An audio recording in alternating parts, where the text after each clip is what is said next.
Bro എങ്ങനെയുണ്ട് bro? എങ്ങനെയുണ്ട് bro കഴിഞ്ഞാട്ടം? ചേട്ടാ ചേട്ടാ എങ്ങനെയുണ്ട് ചേട്ടാ? ഒരു അഴിഞ്ഞാട്ടം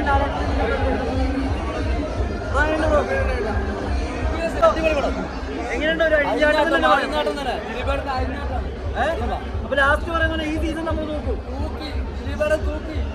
ഗംഭീര സിനിമ, ഒരു രക്ഷയില്ലാത്ത സിനിമ. ഓക്കെ തുടങ്ങിയോട്ടെ ബാക്കി പോകാറ്. എങ്ങനെയുണ്ടാ?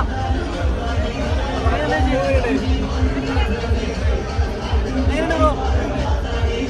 ബ്രോ എങ്ങനെയുണ്ട് ബ്രോ?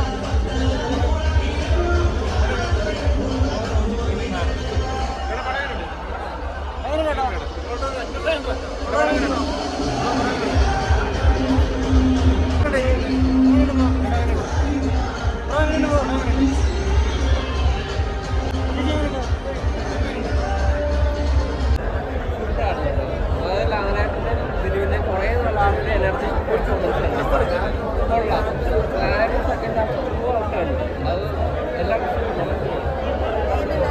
എന്റെ മോനെ ലാലേട്ട അടിച്ച് കീറി കളഞ്ഞു. മൊത്തം ബ്ലാസ്റ്റ് ആയി കളഞ്ഞു. പൊളി ഇതിവിടെ അടിപൊളി. രണ്ടുപേരും ഒപ്പത്തിനൊപ്പം നിന്ന് പഴയ ഒരു കമ്പാക്ക് അവർ തിരിച്ചു കൊണ്ടുവന്നു. അടിപൊളി.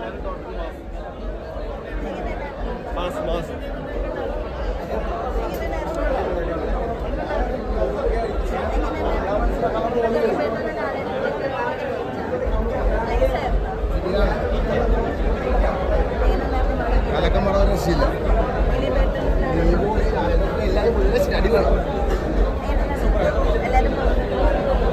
പടം അന്നായ റെസ്പോൺസ്, കിടിലം പടം. മോഹൻലാലിന്റെ ഒരു ഡൗൺ ആയ സമയത്ത് മോഹൻലാൽ തീർന്നെന്ന് വിധി എഴുതിയവരോട് എനിക്ക് പറയാനുള്ളത്, മോഹൻലാൽ അയാളൊന്നും മുണ്ടും മടക്കി കുത്തി മീശാൻ പിരിച്ചു ഈ കേരളത്തിലുള്ളൂ. അതുപോലെ ഇനി ഈ സിനിമ കണ്ടിട്ട് വേറെ കുറെ തേർഡ് റൈറ്റ് മീഡിയകൾ വരും. എന്തോന്ന് പറഞ്ഞ് വയലൻസിനെ പ്രൊമോട്ട് ചെയ്യുന്നെന്ന് പറഞ്ഞ്. നിങ്ങളൊരു കാര്യം മനസ്സിലാക്കണം, ഇവിടെ ഏറ്റവും കൂടുതൽ മതസൗഹാർദ്ദം ഉണ്ടാക്കുന്നത് സിനിമയാണ്. കൽക്കി AD 2898 ആരെങ്കിലും കണ്ടതാണോ? ആ സിനിമയിൽ 3 മതങ്ങളെ ഒരുപോലെ ഇമ്പോർട്ടൻസ് കൊടുത്ത് ഹിഡൻ ഡീറ്റെയിലിംഗ് ഉണ്ട്. എന്താണെന്നറിയോ? ഒരു മഹാഭാരത ഇൻസ്പയർ ചെയ്ത് നിർമ്മിച്ച സിനിമയിൽ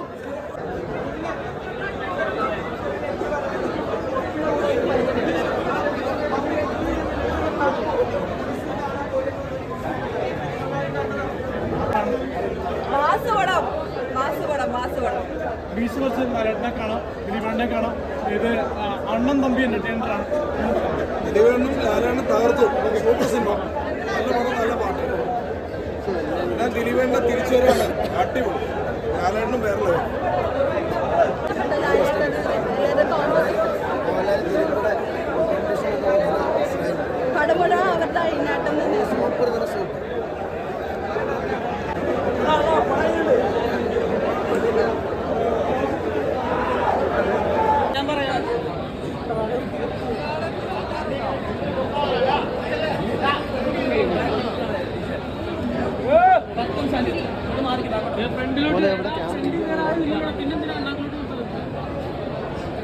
അവിടെ ഇരുത്തിയെടുക്കും, അതുകൊണ്ടാണ്.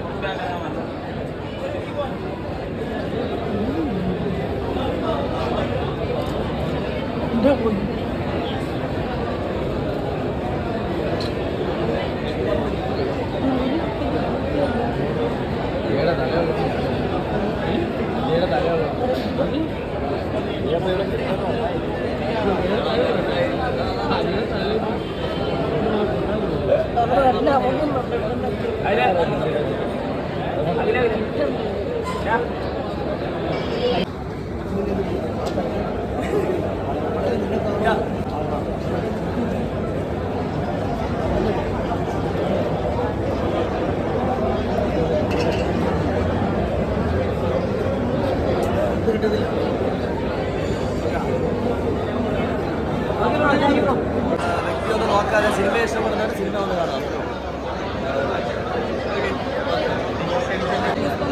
അതുണ്ടാകും, അത് നമ്മളിപ്പോൾ പറയുന്നത്. കാരണം അത് സിനിമ കാണുമ്പോൾ തന്നെ എൻജോയ് ചെയ്യണം. നമ്മളിപ്പം പറഞ്ഞ സ്പോയിലറായിട്ട് എന്നെ സംബന്ധിച്ച് പറയുകയാണെങ്കിൽ KSRTC ഇഷ്യൂ നമുക്ക് എല്ലാവർക്കും അറിയാലോ.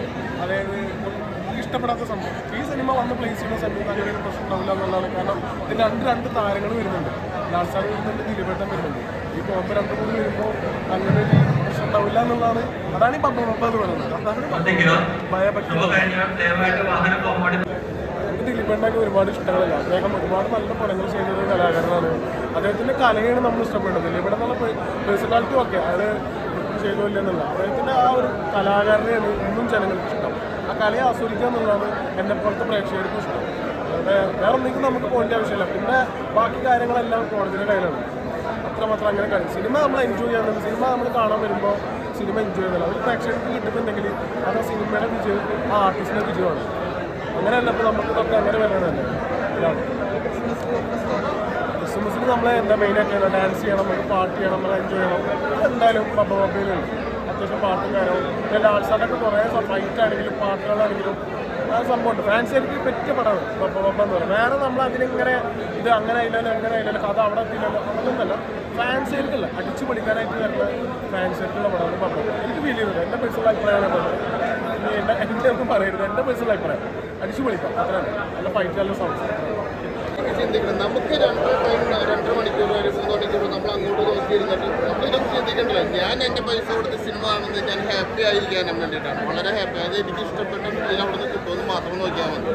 അതിനകത്തൊരു 100% കിട്ടും. 100%, 150% കിട്ടും. പിന്നെ എന്തിനാ ടെൻഷനോ? എല്ലാവർക്കും ഫാമിലിയായിട്ട് കുട്ടികളെയൊക്കെ വരെ കൊണ്ടുപോകാം. ഒരു വൃത്തികെട്ടോ വാക്കോ ഒന്നുമില്ലല്ലോ. ഫാമിലിയായിട്ട് എല്ലാവർക്കും കാണാൻ പറ്റും. ഏത് പ്രായത്തിലുള്ളവർക്കും കാണാം. നല്ല സിനിമയാണ്. എല്ലാവരും പോയി കാണാനായിട്ട് ഞാൻ പറയാം. അതോടൊപ്പം തന്നെ സിനിമ ദിലീപിൻ്റെ സിനിമ കാണരുതെന്നുള്ളത് സിനിമ എന്നുള്ളത് ഒരു തിരമാത്ര സിനിമയല്ല. ഒരു ദിലീപ് എന്നുള്ളൊരു തിരമാത്രമല്ല. അത് പിന്നിൽ പ്രവർത്തിക്കുന്ന ഒരുപാട് പേരുണ്ട്. അവരുടെ കൂട്ടായൊരു സിനിമയാണ്. അപ്പം അതിൻ്റെ പേരിൽ എല്ലാവരും ക്രിസ്മസിൻ്റെ ഏറ്റവും നല്ല സമ്മാനമാണ് നൽകിയിട്ടുള്ളത്. അപ്പോൾ എല്ലാവരും സിനിമ കാണണം. നല്ല പടമാണ്. പിന്നെ മറ്റുള്ള കാര്യങ്ങളൊക്കെ നമുക്ക് പുറമെ ചർച്ച ചെയ്യേണ്ട കാര്യങ്ങളാണ്. അപ്പം അങ്ങനെയുള്ള ചിലതുണ്ട്. ദിലീപിൻ്റെ സിനിമ കാരണം ബഹിഷ്കരിക്കാനൊക്കെ ഇതുണ്ട്. അങ്ങനെ ബഹിഷ്കരിക്കുന്നത് വെച്ചാൽ ഒരാളെ പടമാണെങ്കിൽ മാത്രമാണ് അത് ബഹിഷ്കരിക്കുന്നത്. അതിന് പിന്നണി പ്രവർത്തിക്കുന്നവരുണ്ട്, കൂടെ സഹപ്രവർത്തകരുണ്ട്. അപ്പോൾ അതുകൊണ്ട് തന്നെ പടം എങ്ങനെയാണോ എന്നുള്ളത് നമ്മൾ നോക്കിയാൽ മതി. നല്ല പടമാണ്. ഫാമിലിയായിട്ടും അതേപോലെ യൂത്തിന് ഒക്കെ ഒന്നിച്ചിരുന്ന് കാണാനുള്ള നല്ലൊരു മൂവിയാണ്. ക്രിസ്മസിന് എന്തായാലും നല്ലൊരു സമ്മാനമായിട്ട്. ദിലീപിന്റെ പടങ്ങൾ കണ്ടു വളർന്നവരാണ് നമ്മളെ. മൂവി എന്ന് പറഞ്ഞാൽ ശരിക്ക് ലോജിക്ക് നോക്കാതെ കാണേണ്ട ഒരു തെലുങ്ക് സിനിമയിൽ അല്ലെങ്കിൽ തമിഴ് സിനിമയിലൊക്കെ നമ്മൾ കാണാറുണ്ട്. ഹീറോസ് സെലിബ്രേറ്റ് ചെയ്യുന്നത് ആദ്യത്തെ ഒരു കുറച്ച് സമയം നമുക്കൊരു സംശയം എടുക്കും. അത് സിനിമയ്ക്ക് ആദ്യം തന്നെ ചോദിക്കുന്നുണ്ട് ഇത് ഏത് യൂണിവേഴ്സാണ്. അങ്ങനെ ലോജിക്ക് നിങ്ങൾ മാറ്റി വെച്ച് കഴിഞ്ഞാൽ ലോജിക്ക് നമ്മൾ അപ്ലൈ ചെയ്യുന്നിടത്ത് മുതൽ നമുക്ക് സിനിമയിൽ ചില സംശയങ്ങളും പരിപാടികളൊക്കെ തോന്നും. അങ്ങനെ അവർ ആ ടാഗ് ലൈൻ കൊടുത്തതിന് കറക്റ്റായിട്ടുള്ള ഒരു അഴിഞ്ഞാട്ടം ഫീലിലേക്ക് തന്നെ വന്നിട്ടുണ്ട്. സ്റ്റോറി എന്ന് പറഞ്ഞാൽ വളരെ സ്ട്രേറ്റ് ആയിട്ടുള്ള സ്റ്റോറിയാണ്. 2 ഗ്യാങ് അവർ തമ്മിലുള്ള ഇഷ്യൂസും പിന്നെ ഒരു പാസ്റ്റിൽ നിന്നുണ്ടായ പ്രശ്നങ്ങളുമുണ്ട്. അതിൽ റിവെഞ്ചായിട്ട് വരുന്ന അങ്ങനെയുള്ള നമ്മുടെ ക്ലീശ സ്റ്റോറി തന്നെയാണ്. ശരിക്കും പറഞ്ഞാൽ ഇതിൻ്റെ ജോണർ എന്ന് പറഞ്ഞാൽ തന്നെ ഒരു എന്താണ് ക്ലീശ സാധനങ്ങൾ വെച്ചിട്ട് എങ്ങനെ എൻ്റർടൈനർ എടുക്കാം എന്നുള്ള ജോണറാണ്. നമുക്ക് സ്ട്രെയിറ്റ് ഫോർവേഡായിട്ട് കഥ പറയാവുന്ന സാധനത്തിൽ വളരെ എൻ്റർടൈനിങ് ആയിട്ട് പെർഫോമൻസുകളോട് അടിപൊളിയാക്കിയിട്ടുണ്ട്. അത് ദിലീപാണെങ്കിലും വിനീത് ശ്രീനിവാസാണെങ്കിലും ധ്യാൻ ശ്രീനിവാസൻ അതുപോലെ ബൈജു ഇവരുടെ തകർപ്പും പെർഫോമൻസാണ്. പക്ഷേ പടം ശരിക്കും വേറെ ലെവലിലേക്ക് കൊണ്ടുപോയത് ലാലേട്ടൻ്റെ എൻട്രിയോടുകൂടിയാണ്. ലാലേട്ടൻ്റെ എൻട്രിക്ക് ശേഷം ശരിക്കും പറഞ്ഞാൽ ഇത് സിനിമ പുള്ളിയുടേതായി മാറി. നമ്മളിപ്പോൾ 2020 മൂവിയൊക്കെ കാണുമ്പോൾ നമുക്കറിയാം ഇതിലും വലിയ മൾട്ടി സ്റ്റാർ പടമാണ്. പക്ഷേ അതിലും ലാലേട്ട് സ്ക്രീനിലേക്ക് വന്നു കഴിയുമ്പോൾ പുള്ളി ആ സ്ക്രീനിലേക്ക് കൊണ്ടുവരുന്ന എനർജി ഉണ്ട്. അതിനായിരുന്നു ഈ സിനിമ കാത്തിരുന്നതും. അത് കംപ്ലീറ്റ്ലി കിട്ടി. അത് ഫാൻസിന് വേണ്ടി എനിക്ക് അത് കിട്ടിയില്ല ഇത് കിട്ടിയില്ല എന്ന് പറയുന്നത് അങ്ങനെയുള്ള എല്ലാ ഐറ്റംസും കൂടി മിക്സ് ചെയ്തിട്ടുള്ള ഗംഭീര പെർഫോമൻസ് ആയിരുന്നു ലാലേട്ടിൻ്റെ. പിന്നെ സെൽഫ് ട്രോളുകൾ ഒരുപാടുണ്ട്. ഒരുപാട് എന്താ പറയുക വേറെ സിനിമകളുടെ റെഫറൻസുകൾ യൂസ് ചെയ്തിട്ടുണ്ട്. അതൊക്കെ കൊണ്ട് എനിക്ക് നമ്മുടെ മാർക്ക് ആൻ്റണിയൊക്കെ ഉണ്ട് തമിഴിൽ ഇങ്ങനെ ഒരു ഫൺ ഓവർ ദ ടോപ്പ് എൻ്റർടൈനറായിട്ട് വന്ന ആ ഒരു ടൈം. അങ്ങനെ മലയാളത്തിൽ ഈ ജോണറിൽ അധികം സിനിമകൾ വന്നിട്ടില്ല. അപ്പോൾ ആ ഒരു പടം ഈ ഒരു പടം അങ്ങനെയാണെന്ന് കാണാൻ നിങ്ങളുടെ കഥയോ ഭയങ്കര ചിന്തിക്കുന്ന സാധനങ്ങളോ അല്ലാതെ ജസ്റ്റ് 2.5 മണിക്കൂർ എൻജോയ് ചെയ്യാനാണെങ്കിൽ ആർക്ക് വിളിക്കുക കൈയടിക്കാനുള്ള എല്ലാ സ്റ്റഫും സിനിമയ്ക്കാറുണ്ട്. അതുപോലെ എടുത്തു പറയേണ്ടതാണ് നമ്മുടെ ഗോപി സുന്ദറിൻ്റെ BGM. ശരിക്കും ഈ ത്രില്ലർ എങ്ങനെ വേണമെന്ന് അതിന് വേണ്ടിയുള്ള മ്യൂസിക്കൊക്കെ ഗംഭീരമായിട്ട് ചെയ്യുന്നത്. ക്യാമറ വർക്ക് ടെക്നിക്കലി എല്ലാവരും പെർഫെക്റ്റാണ്. നല്ല കാസ്റ്റിംഗാണ്. ഫണ്ണായിട്ടുള്ള സ്റ്റോറിയാണ്. ഒന്നിലധികം തവണ കാണാനുള്ള എൻ്റർടൈൻമെൻറ്റുള്ള മുഹൂർത്തങ്ങൾ. പിന്നെ ഫാൻസിന് ലാലേട്ടിൻ്റെ ഫാൻസായാലും ദിലീപ് ഫാൻസ് അവരെല്ലാവർക്കും ഷെയർ ചെയ്യാനുള്ള ഒരുപാട് മൊമെൻറ്റ്സ് ഈ സിനിമയിലുണ്ട്. എന്നാലും ക്രിസ്മസിന് വേണ്ടിയിട്ട് ഒരു എൻ്റർടൈൻമെൻറ്റ് പാക്കേജ് ഒരുക്കുക എന്നുള്ളത് പപ്പയുടെ ക്രൂ വിജയിച്ചിട്ടുണ്ട്. ഒരു ബ്ലോക്ക് ബസ്റ്റർ മൂവി തന്നെ ആയിരിക്കുന്നതായിരിക്കും ഒരു സംശയം. കഴിഞ്ഞില്ലേ പോലെ പോലെ ഇങ്ങോട്ട് പറഞ്ഞാൽ ഞാൻ പറയാം. ഓക്കെ പടത്തിനെ കൂടെ പറഞ്ഞാൽ